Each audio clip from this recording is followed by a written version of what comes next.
Good morning बच्चों। आज date है 21 जुलाई 2020। क्लास 2 सब्जेक्ट उर्दू, सबक नंबर 7 यानी कि लेसन नंबर 7। टॉपिक का नाम है गाय और बकरी। बच्चों, पिछले क्लास में मैंने आप लोगों को सबक नंबर 7 नज़्म पढ़ाया था जिसका उन्वान था गाय और बकरी। बच्चों, आज मैं आप लोगों को सबक नंबर 7 नज़्म का क्वेश्चन आंसर यानी सवालों जवाब करवाने जा रही हूँ। आप लोग अपनी नोटबुक निकाल लें और लिखना शुरू करें। बच्चों, आज मैं आप लोगों को फिर से बता दूँ कि ये नज़्म अल्लामा इकबाल साहब का लिखा हुआ है। इस नज़्म के मुसन्निफ यानी कि राइटर अल्लामा इकबाल साहब हैं। ओके, तो आइए बच्चों देखें सबसे पहले क्या दिया गया है, अल्फाज और माना। बच्चों, पिछले क्लास में मैंने आप लोगों को अल्फाज और माना बताया था, लेकिन चलिए आज मैं फिर से रिपीट कर दूं। सलीका के माना ढंग, तमीज। कलाम करना के माना बात करना। मिजाज के माना तबीयत, हालचाल। माजरा के माना मामला। चरागाह के माना जानवरों के चरने की जगह। गिला के माना शिकायत। लुत्फ़ के माना मज़ा। कद्र के माना अहमियत। बच्चों, तो मैं उम्मीद करती हूँ कि आप लोग अल्फाज और माना याद कर लिए होंगे। आगे दिया गया है ज़बानी मश्क। अलिफ में दुरुस्त तलफ़ुज़ से पढ़िए। बच्चों, दुरुस्त तलफ़ुज़ से पढ़िए यानी कि सही लफ्ज़ का मुंह से अदा करना, सही ठीक से पढ़ेंगे इसको। ज़िंदगी, मिजाज, माजरा, लुत्फ़, शर्माई, गिला, दुबली, ज़ात, पछताई। बच्चों, तो दोबारा एक बार फिर से पढ़ लें, मेरे साथ साथ आप लोग भी पढ़ेंगे। ज़िंदगी, मिजाज, माजरा, लुत्फ़, शर्माई, गिला, दुबली, ज़ात, पछताई। अब अलिफ के बाद बे है। बे में दिया गया है सोचिए और बताइए। नंबर 1 में है गाय ने इंसान की किन किन बातों का गिला किया, यानी कि गाय ने आदमी की कौन कौन सी बातों का शिकायत किया। तो बच्चों, गाय ने दूध कम देने पर इंसान के बड़बड़ाने और दुबली होने पर बेच खाने का गिला यानी कि शिकायत किया। ओके। नंबर 2 में है बकरी ने गाय से क्या बात कही। नंबर 2 में क्या है, बकरी ने गाय से क्या बात कही। बच्चों, इसमें है बकरी ने गाय से कहा कि हमारे सारे आराम आदमी की वजह से हैं, इसलिए उसकी बातों का बिल्कुल भी गिला ना करो, यानी कि आदमी की बातों का बिल्कुल भी शिकायत ना करो, उसका गिला ना करो।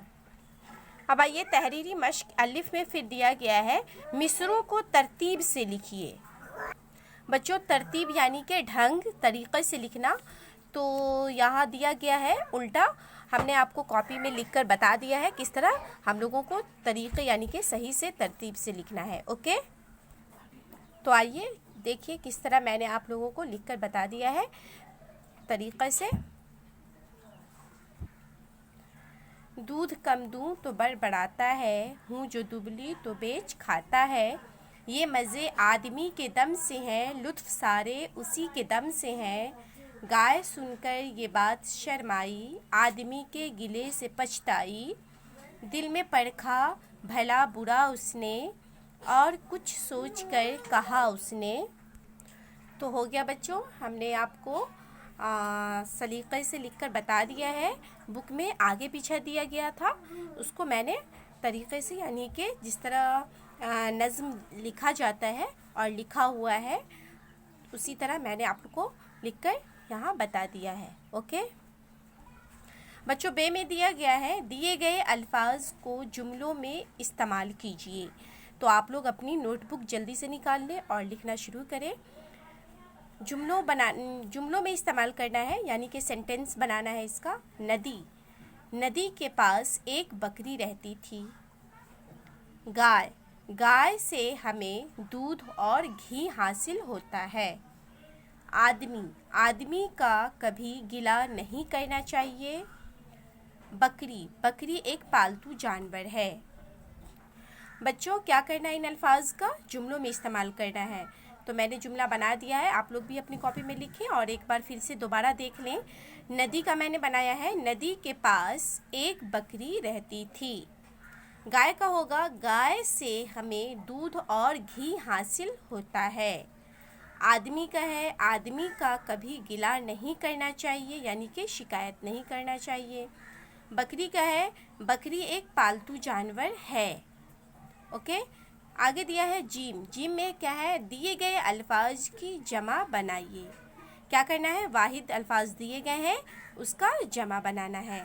तो नदी का होगा नदियाँ नदियाँ, बकरी का बकरियाँ, सलीका का सलीके, बच्चा का बच्चे, चरागाह का चरागाहों। वाहिद अल्फाज दिए गए हैं यानी कि एक अल्फाज दिए गए हैं और जमा बनाना है, तो एक से ज़्यादा जमा बनाना है। ओके बच्चों, दाल में है दिए गए सवालों के जवाब लिखें। अब आप लोग नोटबुक में सवालों जवाब लिखेंगे। सवाल नंबर 1 में है गाय ने अपनी ज़िंदगी की कौन कौन सी परेशानियों का जिक्र किया है। क्या है सवाल नंबर 1 में, गाय ने अपनी ज़िंदगी की कौन कौन सी परेशानियों का जिक्र किया है। तो जवाब है गाय ने अपनी ज़िंदगी की 2 परेशानियों का जिक्र किया है। नंबर 1 में है दूध कम देने पर छेड़छाड़ और जली कटी बात सुनाना। नंबर 2 में है दुबली होने पर बेचे जाने का, यानी कि जब गाय अपनी ज़िंदगी की 2 परेशानियों का जिक्र किया है। पहला, जब दूध कम देती हूँ तो छेड़छाड़ और जली कटी बात सुनाना, और नंबर 2 में जब दुबली हो जाने पर बेचे जाने का। ओके, अब सवाल नंबर 2 में है बकरी ने गाय को किस तरह तसल्ली दी। जवाब है बकरी ने आदमी से मिलने वाले फ़ायदे बताकर गाय को तसल्ली दी। क्या है सवाल नंबर 2 में बच्चों, बकरी ने गाय को किस तरह तसल्ली दी। तो जवाब है बकरी ने आदमी से मिलने वाले फ़ायदे बताकर गाय को तसल्ली दी। अब सवाल नंबर 3 में है गाय और बकरी की गुफ्तगू का क्या नतीजा निकला, यानी कि उनकी बातचीत का क्या नतीजा निकला। जवाब में है गाय और बकरी की गुफ्तगू से गाय की गलतफहमी दूर हो गई। गाय की और बकरी की गुफ्तगू यानी कि बातचीत से गाय की गलतफहमी दूर हो गई। खुश खत है में दिया गया है खुश खत, यानी बच्चों आप लोगों को सही से अच्छे से खुद से लिखना है। ठंडी, पछताई, सलाम, चरागा, शर्माई, मिजाज। मैंने 4 कॉलम दिया है। ठंडी का ठंडी यहाँ भी लिखना है, 1 2 3 4। आपको चारों खाली जगह दिए गए हैं, इस खाली जगह में ठंडी को लिखना है। उसके बाद फिर पछताई भी 4 कॉलम दिए गए हैं, इसका चारों कॉलम में आप लोगों को पछताई अच्छे से खूबसूरत राइटिंग में लिखना है। ओके, सलाम भी 4 कॉलम दिए गए हैं, उसमें भी आपको सलाम फिल कर देना है। चरागा भी आपको लिखना है। उसके बाद है शर्माई भी 4 कॉलम दिए गए हैं, उसमें आप लोग शर्माई लिख देंगे। मिजाज भी 4 कॉलम मैंने बना दिया है, आप लोग इस कॉलम में मिजाज को भी लिख देंगे। ओके, तो बच्चों आपका सबक नंबर 7 यानी कि चैप्टर नंबर 7 कंप्लीट हो गया। खुदा हाफिज।